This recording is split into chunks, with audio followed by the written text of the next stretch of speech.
नमस्कार, मैं हूं फरहान। आप अभी तक के इस खास कार्यक्रम में आप सभी का स्वागत है। पहलगाम हमले के बाद पाकिस्तान, तुर्की और अजरबैजान के साथ भारत की जो कूटनीति है, राजनीति है, उसमें एक बदलाव देखने को मिल रहा है। लगातार तुर्की और अजरबैजान के प्रोडक्ट का बहिष्कार किया जा रहा है, लेकिन ये बहिष्कार यहीं तक क्यों शामिल है? क्या ये वाकई में गुस्सा है? अगर यह गुस्सा होता तो चीन को भी आड़े हाथों लिया जाता, लेकिन चीन को आड़े हाथों लेने से डर लगता है। डर किस प्रकार का? दो तरह का। एक तो चीन हमसे डिफेंसिव सिस्टम में भी मजबूत है, और दूसरा चीन की अर्थव्यवस्था और वहां बनने वाले प्रोडक्ट भारत में इस्तेमाल किए जाते हैं। लेकिन लड़ाई तो इसी बात की है कि उनके प्रोडक्ट ना इस्तेमाल किए जाए और उनको फायदा कम से कम हो।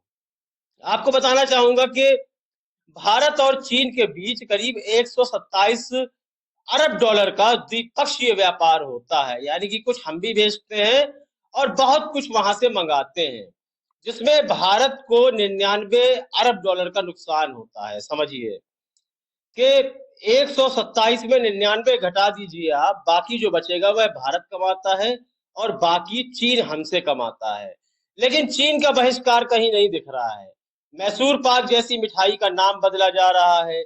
इस तरह की छोटी हरकतें की जा रही हैं, लेकिन बड़ी हरकत तो तब मानी जाती जब आप चीन के प्रोडक्ट्स का बहिष्कार करते। इससे पहले भी चीन के प्रोडक्ट्स के ऊपर कहीं ना कहीं आंच उठी थी, लेकिन यहाँ भारत के झंडे भी चीन से बनकर ही आ रहे थे, और लगभग मध्यम स्तरीय मध्यम वर्ग के लोगों के लिए चीन के ही बने हुए मोबाइल कहीं ना कहीं सफल साबित होते हैं। सस्ते और टिकाऊ और अच्छे मोबाइल। तो चीन के साथ जो हमें एक पंगा लेना था, आज नेपाल हो, भूटान हो या पाकिस्तान, यह चीन की वजह से ही हमारे सामने छाती चौड़ी करके खड़े होते हैं।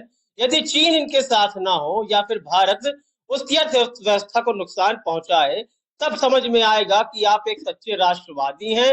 वरना यह बात कहीं ना कहीं हिंदू और मुसलमान के बीच आकर टिक जाती है। तो इस संबंध में अपनी राय अवश्य दें। कार्यक्रम को लाइक और शेयर करें, चैनल को सब्सक्राइब करना बिल्कुल भी ना भूलें। यदि हमारे प्रोग्राम में कुछ कमी आपको लग रही हो या लगता है कि कोई ऐसा मुद्दा है जो हम छोड़ जाते हैं, तो उसे कमेंट सेक्शन में लिखिए, हम उस पर भी कार्यक्रम अवश्य करेंगे। तब तक के लिए इजाजत दीजिए। धन्यवाद। देश और दुनिया की खबरों से अपडेट रहने के लिए आप अभी तक न्यूज चैनल को सब्सक्राइब करना ना भूलें और साथ ही हर न्यूज का नोटिफिकेशन पाने के लिए बेल आइकन को भी दबाएं।